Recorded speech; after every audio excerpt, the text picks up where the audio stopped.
नमस्कार शिक्षक साथी। वर्तमान में कई तरह के सोशल मीडिया के माध्यम से ये जानकारी मिल रही है कि बिहार में भी प्रखंड शिक्षा पदाधिकारी की नियुक्ति होने वाली है। और जैसे ही ये खबर सामने निकल के आई है तब से ही शिक्षकों के मन में या फिर हम कहें बिहार में जो लाखों बेरोजगार लोग हैं उनके मन में ये बड़ा सवाल है कि आखिरकार बिहार में जो प्रखंड शिक्षा पदाधिकारी के जो पद आने वाले हैं वैकेंसी के तौर पर, उसमें उनकी योग्यता क्या होगा। इसी पर हम विस्तार पूर्वक चर्चा करने वाले हैं। चूँकि वर्तमान समय में बिहार में प्रखंड शिक्षा पदाधिकारी के लिए कोई भी नियमावली उपलब्ध नहीं है और ऐसे में बिना नियमावली का ये कहा जाना कि आखिरकार उसकी योग्यता क्या होगी, ये कहीं ना कहीं जल्दबाजी होगी। ऐसे में हम अध्ययन करते हुए आज अध्ययन कर रहे हैं झारखंड सरकार द्वारा, या हम कहें कि झारखंड गवर्नमेंट की ओर से जो प्रखंड शिक्षा पदाधिकारी के लिए जो नियमावली बनाया गया है, आखिरकार हम उसको देख करके समझ सकते हैं कि आने वाले समय में बिहार में यदि प्रखंड शिक्षा पदाधिकारी की भर्ती आती है तो नियमावली में क्या कुछ हो सकता है, उसका क्वालिफिकेशन। आइए हम इसको विस्तार पूर्वक जानते हैं और पूरे डिटेल्स जानते हैं कि आखिरकार उनका वेतन क्या होगा, उनका लेवल क्या होगा, साथ ही साथ हम समझेंगे कि उनकी क्वालिफिकेशन क्या है। सबसे पहले आप देखेंगे तो ये झारखंड गवर्नमेंट का जिस तरह से पहले बिहार में अवर शिक्षा सेवा नियमावली हुआ करता था और अभी भी वर्तमान में है, लेकिन उसमें प्रखंड शिक्षा पदाधिकारी का पद इंक्लूड नहीं किया गया है। उसी तरह नए में ही झारखंड अवर शिक्षा नियमावली 2014 को खत्म करके नया नियमावली 2023 बनाया गया है और ठीक इसी प्रकार बिहार में भी जल्द आपको नियमावली देखने को मिल सकता है। इसी नियमावली के अंतर्गत कई सारे पद होते हैं। जैसे यदि हम मूल कोटि के अंतर्गत कहें तो उसमें प्रखंड शिक्षा पदाधिकारी, सहायक शिक्षा अधीक्षक और भी बहुत सारे जो पदाधिकारी रैंक के जो पद होते हैं वो यहाँ पे आपको दिया गया है। लेकिन मुझे इस वीडियो में बात करना है प्रखंड शिक्षा पदाधिकारी यानी बीईओ के बारे में। यदि हम पद देखें तो आप पद नाम देख सकते हैं और यदि इसका स्केल वेतनमान देखें तो पे लेवल आप देख सकते हैं 9300 से 38,800 34,800 इसका है जो पे लेवल। साथ ही साथ यदि इसका ग्रेड पे देखें तो ग्रेड पे 4200 है और लेवल हम यदि इसमें देखें तो लेवल 6 है। और श्रेणी की यदि हम बात करें तो ये अराजपत्रित श्रेणी के अंतर्गत आएंगे और सेवा समूह की हम बात करें तो समूह ख के अंतर्गत आते हैं, यानी हम कह सकते हैं जो ग्रुप बी के अंतर्गत ये आएंगे। अब सवाल उठता है कि आखिरकार यहाँ हम ये चीज़ तो देख लिए, इनका डिटेल्स पूरे वेतन से रिलेटेड किस वर्ग के अंतर्गत आएंगे, किस श्रेणी के अंतर्गत आए, लेकिन जो सबसे बड़ा प्रश्न है आप लोगों के मन में और कई तरह के यूट्यूब के माध्यम से आपको जानकारी मिल रहा होगा कि क्वालिफिकेशन ये होगा, अनुभव होगा, ये शिक्षक भर सकते हैं, ये शिक्षक नहीं भर सकते, ये सारी चीज़ को हम जानेंगे। क्योंकि झारखंड ने ये स्पष्ट कर दिया कि यहाँ जो भर्ती होगा वो ओपन भर्ती होगा और मूल कोटि का जो भर्ती होगा ओपन, उसमें कोई भी आवेदन कर सकते हैं। तो चलिए हम देखते हैं कि उसका क्या है। यहाँ आप देखेंगे तो सीधी भर्ती नियुक्ति दिया गया है, ओपन जो है वैकेंसी आएगी। और योग्यता यदि हम बात करें मूल कोटि पद और न्यूनतम योग्यता, मूल कोटि हम उसी कोटि की बात कर रहे हैं जिसमें हम प्रखंड शिक्षा पदाधिकारी का बात किए, जो कि आप यहाँ देख सकते हैं मूल कोटि दिया गया है और ये प्रखंड शिक्षा पदाधिकारी पद नाम यहाँ है। नीचे चलेंगे तो इसका क्वालिफिकेशन की हम बात करें तो आप यहाँ देखेंगे क्वालिफिकेशन क्या है। देखिए न्यूनतम 50% अंकों के साथ स्नातक, यानी कि ग्रेजुएशन तो हर हाल में आपको चाहिए ही चाहिए प्रखंड शिक्षा पदाधिकारी बनने के लिए। साथ ही साथ यहाँ स्पष्ट है कि शिक्षा शास्त्र में, यानी कि हम कह सकते हैं बीएड आपका होना चाहिए, चाहे आपका बीएड 1 वर्षीय हो या फिर 2 वर्षीय हो।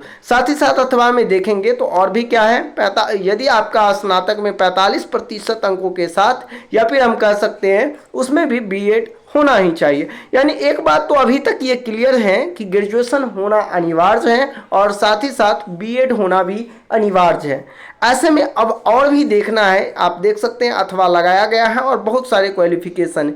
यदि हम 3rd नंबर की बात करें तो यहाँ भी आप देखेंगे न्यूनतम 50% अंकों के साथ स्नातक, बीटेक, बीबीए, बीसीए कोई भी होना चाहिए और साथ में यहाँ 2 वर्षीय बीएड लगा दिया है।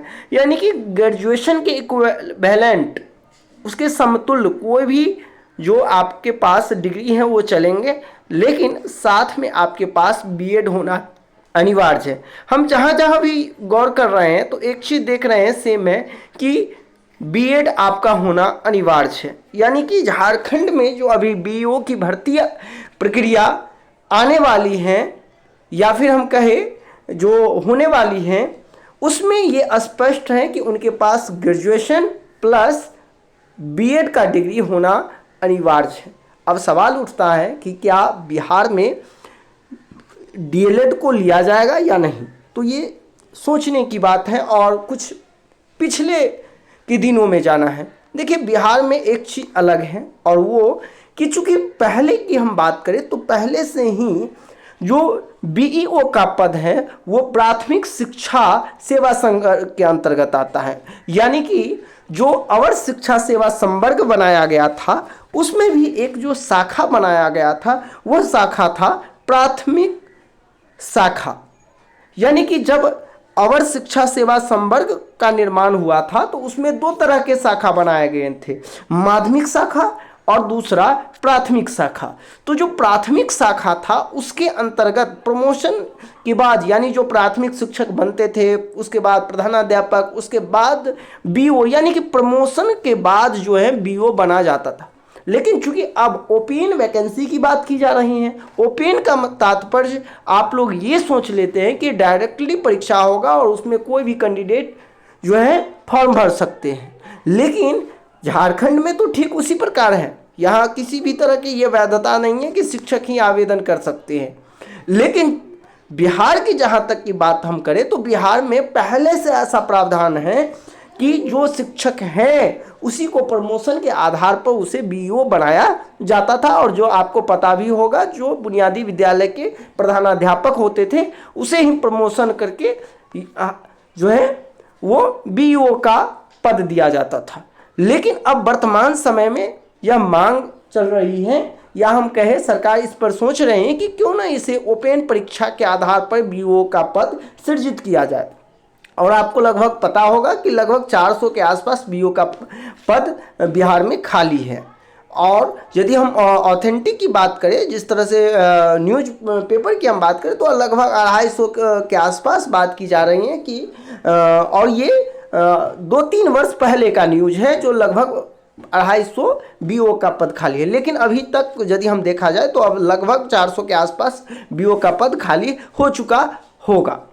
अब ऐसे में ये देखना होगा कि जब उस समय प्राथमिक शाखा के अंतर्गत बहाली होती थी तो क्या बिहार में जो बीईओ का पद आएगा उसमें प्राथमिक शिक्षक, चूंकि प्राथमिक शिक्षक तो डीएलएड होते हैं, तो क्या बीएड प्लस डीएलएड लिया जा सकता है या फिर नहीं, ये आने वाला समय में जब आपका नियमावली बन के तैयार होगा बीईओ का उसके बाद ही ये सारी चीज़ स्पष्ट होगा। और अभी यदि आप YouTube के माध्यम से या कहीं और किसी भी सोशल मीडिया के माध्यम से ये जानकारी कि ये होगा, क्वालिफिकेशन ऐसा होगा वैसा होगा, तो ये कहीं ना कहीं कह सकते हैं कि अभी अपने अनुभव के आधार पर ही सब लोग अपना न्यूज दे रहे हैं। लेकिन जहाँ तक की बात है अभी मैं आप सभी को ये नियमावली झारखंड के का जो नियमावली है उसके माध्यम से मैं आपको दिखाया कि किस तरह से जो है इसमें दिया गया है। ठीक है, तो आप समझ सकते हैं कि बिहार में जो आने वाली ये भर्ती प्रक्रिया है और जिस पर कहीं ना कहीं चर्चा चल रही है, तो बीओ का जो पद होगा उसके लिए क्या क्वालिफिकेशन होगा, क्या होगा, ये सारी चीज़ उस नियमावली में स्पष्ट होगा। अभी बस आप लोगों को इंतजार करना है और देखना है कि आखिरकार नियमावली जो आती है उसमें क्वालिफिकेशन क्या होगा। इसी तरह लेटेस्ट अपडेट पाने के लिए आप इस चैनल को चाहे तो सब्सक्राइब कर सकते हैं, जिससे कि आने वाले समय में आपको सभी इन्फॉर्मेशन समय मिलता रहे। आपने देखा कि किस तरह से झारखंड में जो नियमावली है, जो झारखंड अवर शिक्षा नियमावली 2023 जो कि कैबिनेट से स्वीकृत हो चुका है, अब वहाँ जो बीओ का वैकेंसी यानी कि हम कह सकते हैं वहाँ जो भर्ती होगी वो पूरे इसी नियमावली के आधार पर होगा। अब इंतज़ार कीजिए और देखिए कि कब बिहार सरकार जो है कैबिनेट के द्वारा जो है बिहार में प्रखंड शिक्षा पदाधिकारी का जो नियमावली है वो स्वीकृति देता है, कब वो आप लोगों के सामने आता है। उसके बाद ही कुछ कहा जा सकता है। मिलते हैं नेक्स्ट वीडियो में, अभी के लिए बस इतना ही। धन्यवाद।